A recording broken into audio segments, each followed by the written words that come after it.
오늘은 부활절로 우리의 죄를 위해 십자가에 돌아가셨다가 사흘 만에 다시 살아나셔서 구원을 이루신 예수님께 감사와 영광을 올려드리는 그러한 날입니다. 이 시간 부활로 인하여 우리에게 구원과 생명을 주신 예수님께 우리가 온 마음을 다하여 경애와 찬송을 올려드리는 그러한 시간이 되어지기를 원합니다. 우리가 가져야 될 신앙이 두 가지가 있습니다. 이 신앙은 반드시 가지고 있어야 돼요.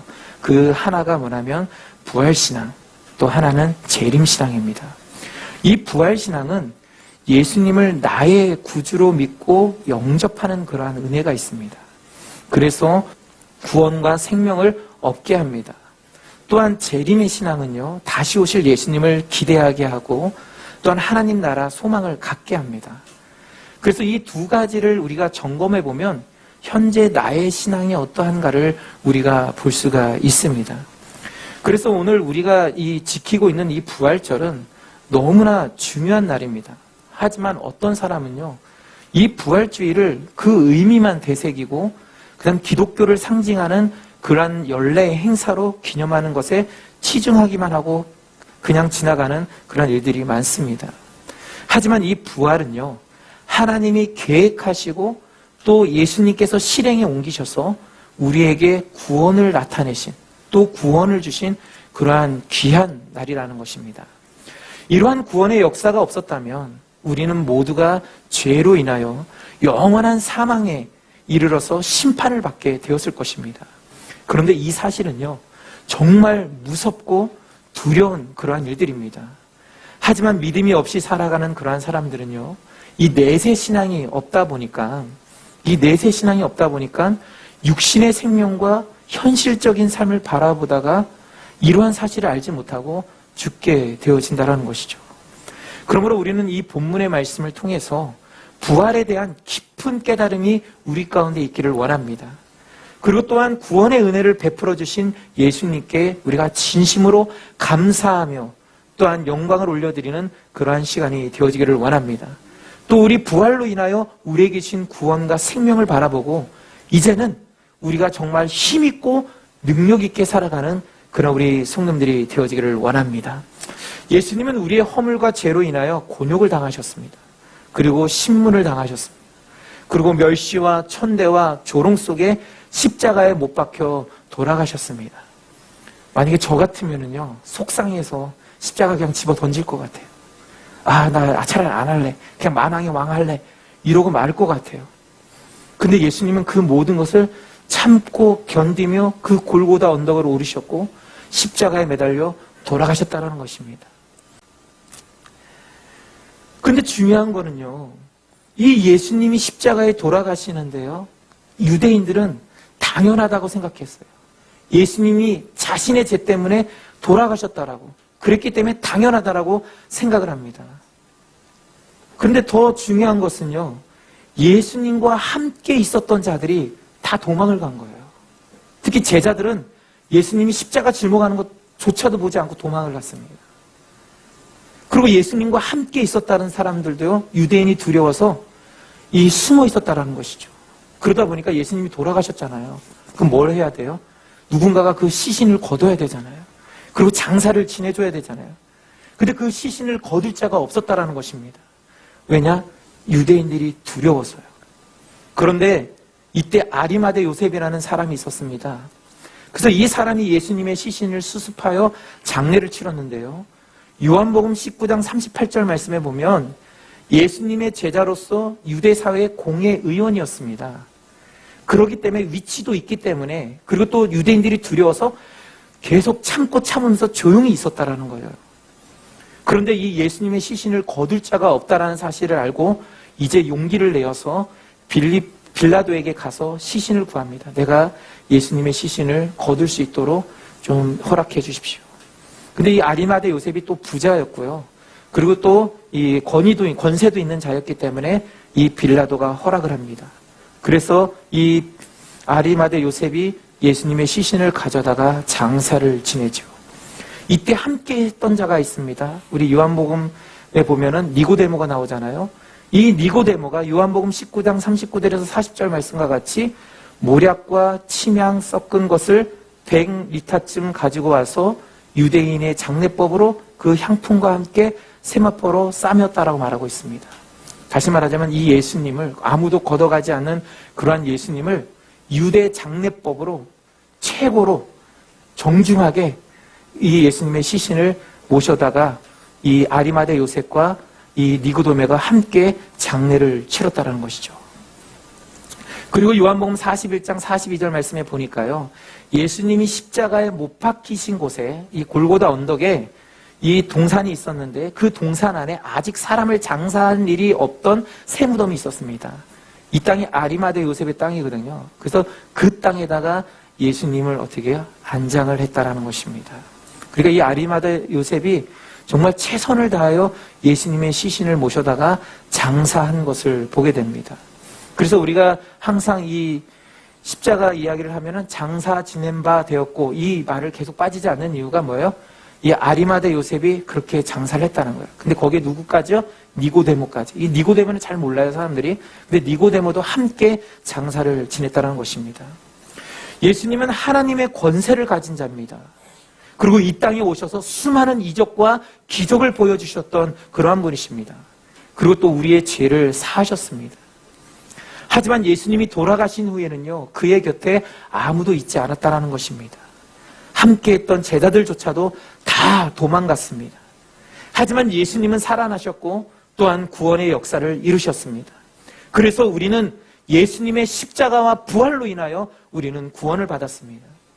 그러므로 예수님이 죽임당하실 때 함께하지 못했던 사람들과 같이 더 이상 예수님을 외면하며 나의 유익을 위하여 예수님을 찾고 믿는 그러한 신앙생활 가운데 나아가지 않는 우리 여러분들이 되어지기를 원합니다.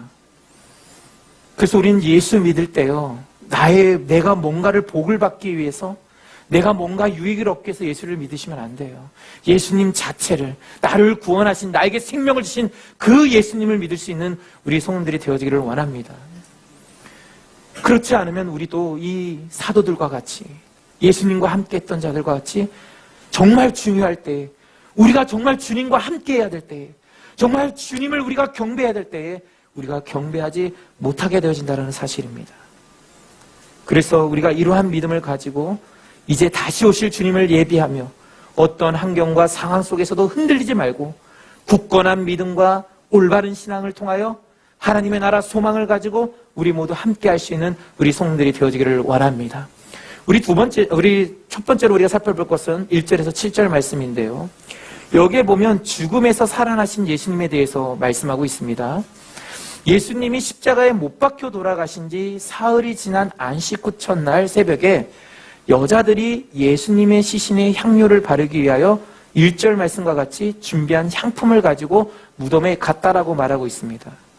하지만 여자들은 예수님의 시신이 있는 무덤에 가면서 이 마가복음 16장 2절에서 3절 말씀과 같이요, 누가 우리를 위하여 무덤문에서 돌을 굴려주리오 라고 걱정하면서 갔습니다. 무덤이 어떻게 생겼죠? 이렇게 생겼어요. 이건 실질적으로 예수님이 안장되었던 그런 무덤은 아니고요, 그냥 이스라엘 무덤을 여기서 말하고 있습니다.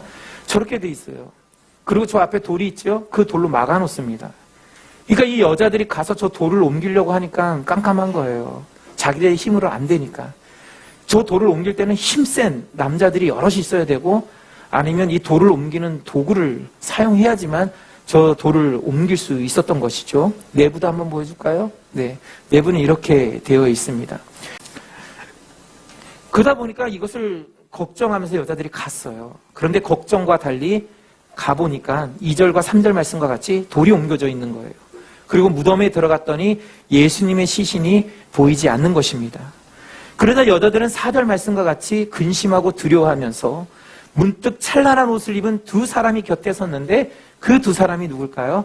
바로 천사입니다. 천사들이 거기 있었던 것이죠. 그러면서 여자들은 5절 말씀과 같이 두려워 그 천사를 보며 얼굴을 땅에 대었습니다. 그러다 천사들이 이렇게 말합니다. 어찌하여 살아있는 자를 죽은 자 가운데서 찾느냐라고 말하고 있는데요.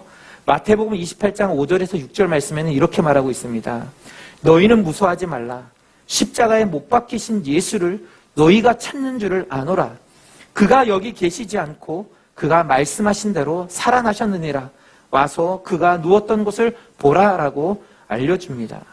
그리고 6절 말씀과 같이 갈릴리에 계실 때에 너희에게 어떻게 말씀하셨는지를 기억하라라고 말씀하고 있습니다.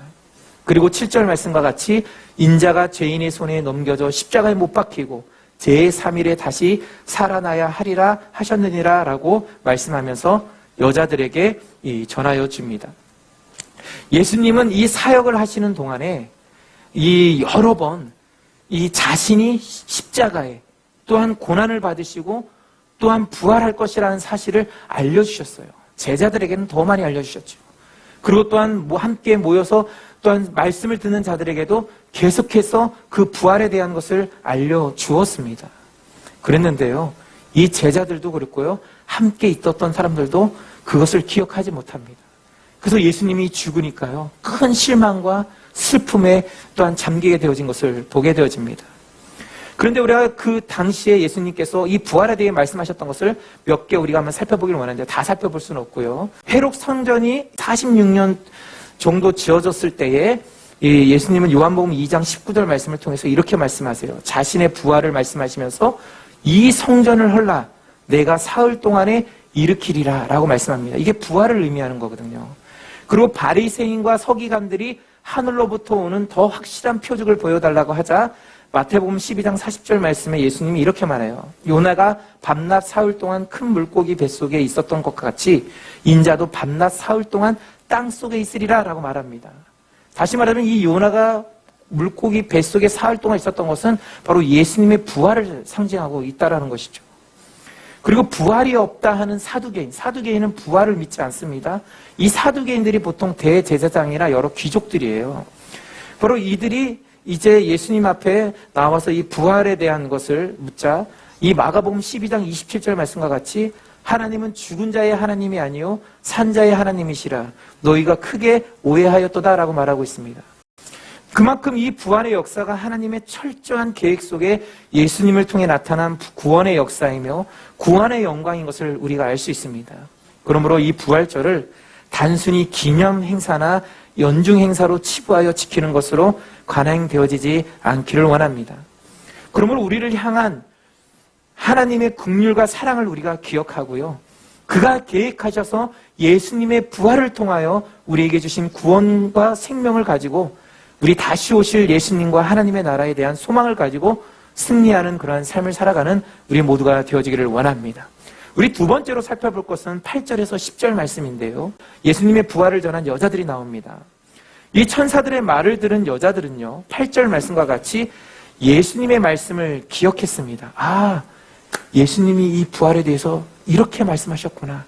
아, 이때는 이렇게 해서 말씀하셨구나. 그것을 기억해 내었습니다. 그리고 9절 말씀과 같이 무덤에서 돌아가 이 모든 것을 11사도와 다른 모든 이에게 전했다라는 것이죠. 왜 11사도죠? 가룟 유다는 죽었기 때문입니다.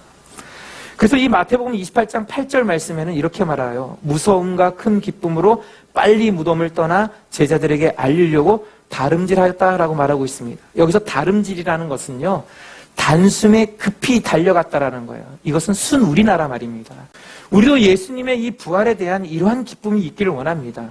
나의 죄를 위하여 십자가에 돌아가신 그 사흘 만에 살아나신 그 모든 것을 우리가 기쁨으로 전할 수 있는 우리 성도들이 되어지기를 원합니다. 그런데 여기서 이 중요한 포인트는 뭐냐면, 가서 소식을 전하는 것도 중요한데 그 가장 먼저 우리가 봐야 될 포인트는 바로 이 모든 일들이 예수님의 말씀대로, 예수님이 가르쳐 주신 대로, 그 다음에 구약의 예언대로 이루어졌다라는 거예요. 이게 가장 중요한 포인트입니다.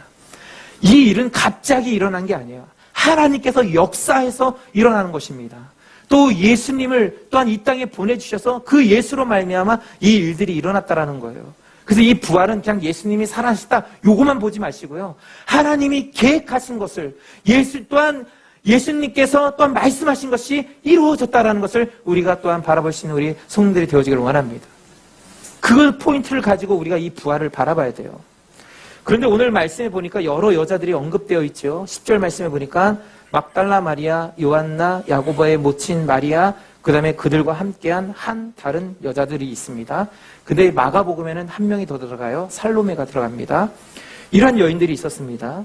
이러한 여인들을 우리가 잠시 살펴보면요. 여기 막달라 마리아는 어떤 여인인가요? 막달라 마리아? 누굴까요? 막달라 마리아가요? 여기서 나오는 막달라 마리아는 7 귀신에게 귀신 들렸던 여인이었습니다. 근데 예수님께서 그 귀신들을 다 내어 쫓으셨어요. 그리고 그 이후부터는 예수님을 따라다닙니다. 그리고 여기에 요한나는요, 헤롯의 청지기 이 구사라는 그런 사람의 아내예요. 그리고 또 세베대의 아들 야고보와 요한의 어머니가 바로 이 살로메입니다. 그리고 여기 보면 야고보의 어머니 마리아가 나오는데요.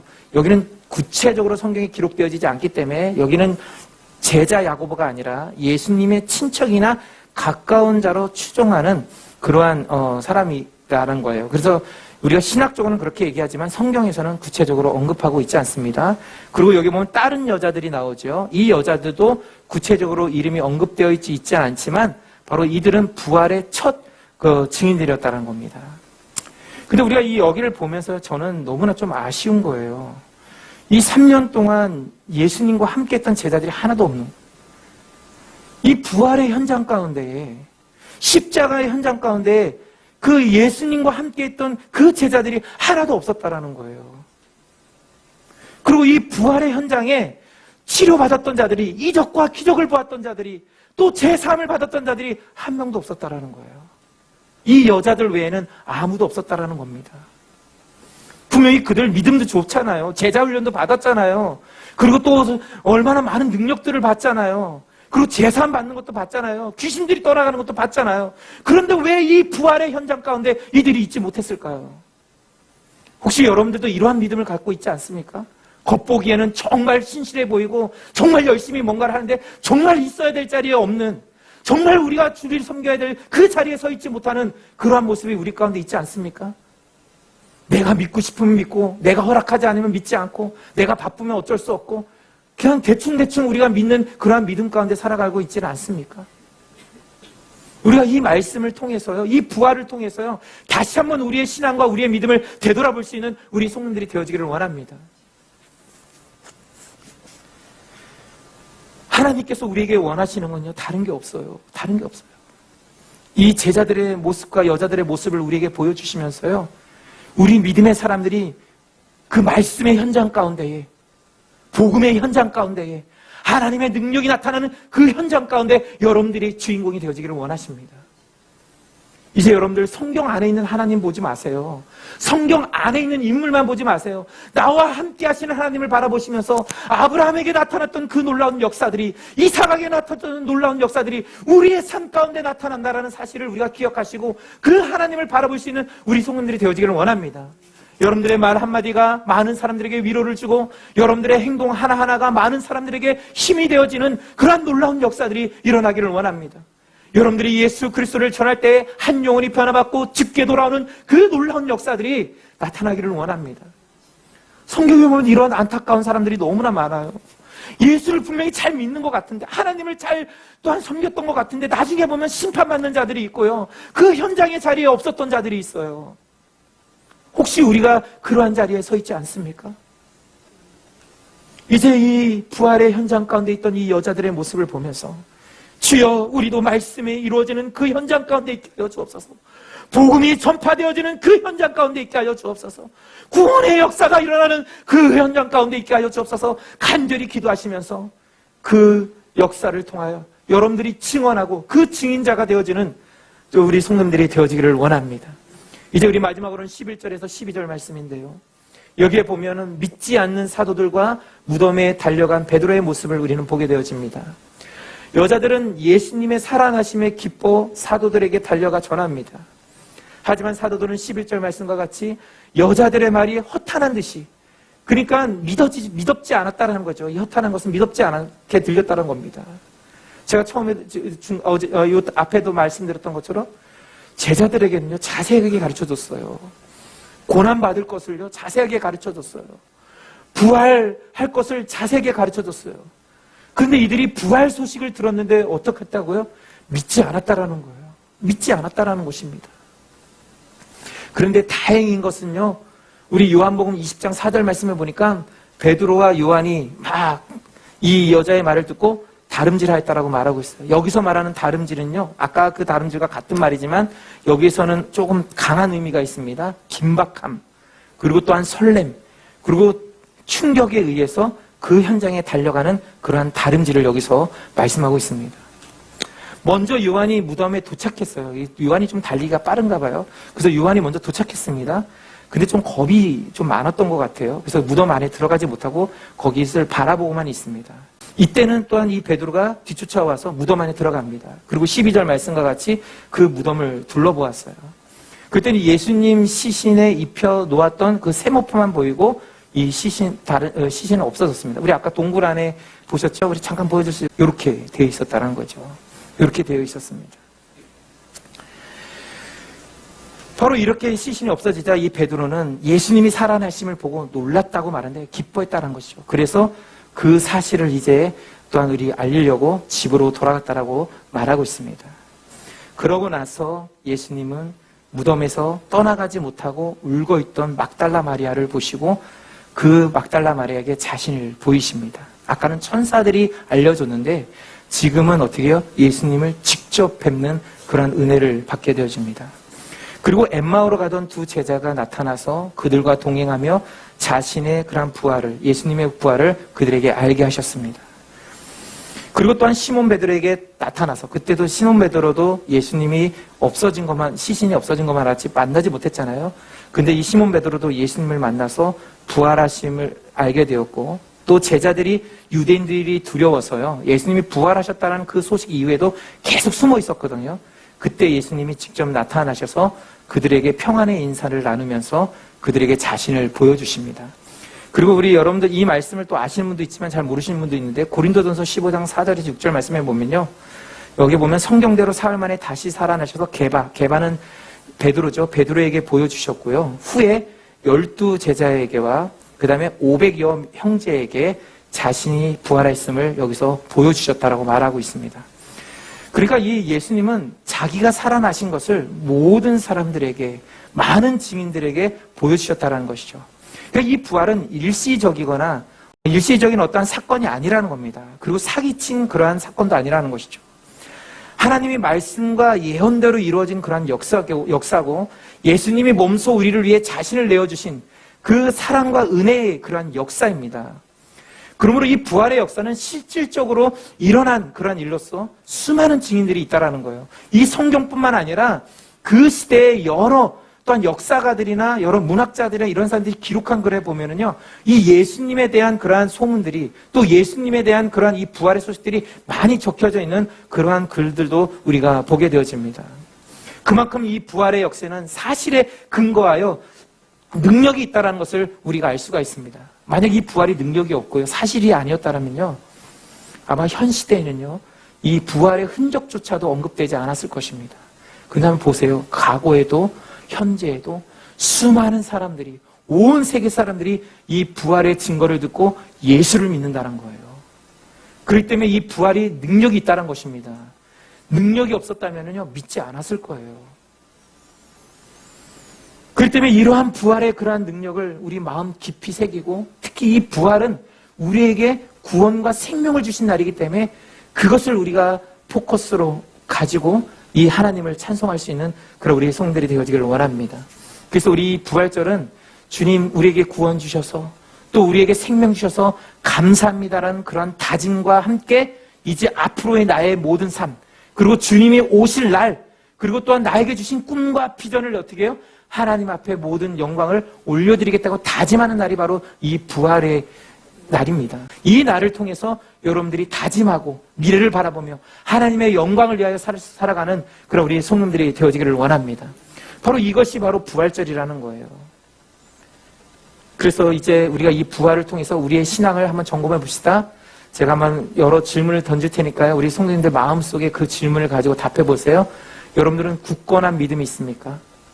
어떠한 상황 속에서도 예수님을 멀리하지 않고 예수님과 함께 할 수 있는 그러한 믿음이 있습니까? 내게 아무리 중요한 일이 있어도, 또 내게 여러 어떠한 환경이 놓여져도, 어떠한 고난이 와도 변하지 않는, 오직 예수님만 바라볼 수 있는 그러한 믿음이 있습니까?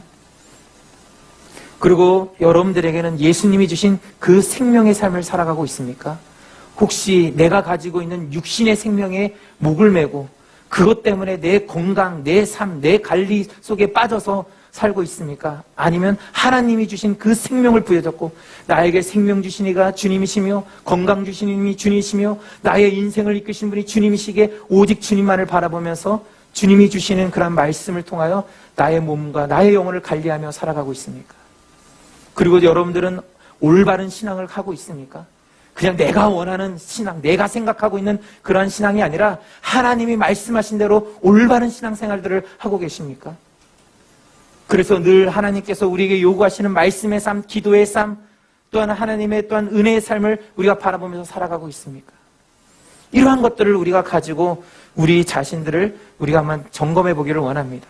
만약에 이러한 것들이 부족한 것들이 있다면 우리가 기도하면서 주여 이제 이 부활절을 기점으로 이제 믿음의 삶을 살게 하여 주옵시고 올바른 신앙생활을 하게 하여 주옵시고 또한 주님이 주신 그 생명의 삶을 살아갈 수 있는 우리 모두가 되게 하여 주옵소서.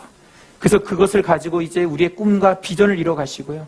우리의 미래를 열어가면서 주님 오실 날을 바라볼 수 있는 우리 성도들이 되어지기를 원합니다. 그리고 또한 주님 오신 그때에 또 임하게 될 하나님의 나라 소망을 가지고 그 하나님의 나라 백성으로 살아갈 수 있는 그런 우리 성도들이 되어지기를 원합니다. 이제 말씀을 맺겠습니다. 예수님은 자신이 말씀하신 대로 또한 구원의 예언대로 십자가에 돌아가신 후 4일 만에 살아나셨습니다. 그리고 그 부활의 능력을 통해서 우리에게 구원과 생명을 주셨습니다. 그러기에 우리 안에는 구원과 생명의 역사하고 있습니다. 그러므로 이러한 은혜를 가지고 우리의 가족과 형제 그리고 이웃에게 전하여 함께 구원과 생명을 누릴 수 있는 그런 우리 성도들이 되어지기를 원합니다. 또한 우리의 삶이 더 이상 제약을 쫓는 삶이 아니라 세상을 쫓는 삶이 아니라 세상의 원리를 쫓아가는 삶이 아니라 하나님이 내게 주신 그 지혜와 능력을 통해서 하나님이 주신 그 비전의 삶을 살아갈 수 있는 그런 우리 성도들이 되어지기를 원합니다. 우리의 인생도 우리의 물질도 우리의 생명도 우리의 모든 삶도 다 하나님께 있어요. 그 하나님 앞에 구하고 하나님이 주신 그 은혜를 바라보며 살아갈 수 있는 우리 모두가 되어지기를 원합니다. 그래서 그 예수님과 나아가며 또 예수님과 함께 하나님의 나라를 바라보면 그 모든 것들이 또한 우리에게 주어지며 또 그 놀라운 역사 가운데 우리가 나아갈 수 있습니다. 그러므로 우리가 끝까지 주님 오실 그날까지 하나님의 나라에 임할 때까지 그 믿음을 가지고 주님과 함께 할 수 있는 우리 모두가 되어지기를 원합니다. 우리 한번 이 시간 다 같이 한번 기도하겠습니다. 주여 이러한 인생이 우리 가운데 되게 우리의 인생이 되게 하여 주옵시고 이러한 믿음과 생명을 통하여 살아갈 수 있는 우리 모두가 될 수 있도록 주님이 인도해 달라고 우리 한번 이 시간 다 같이 한번 통성으로 간절히 기도하겠습니다.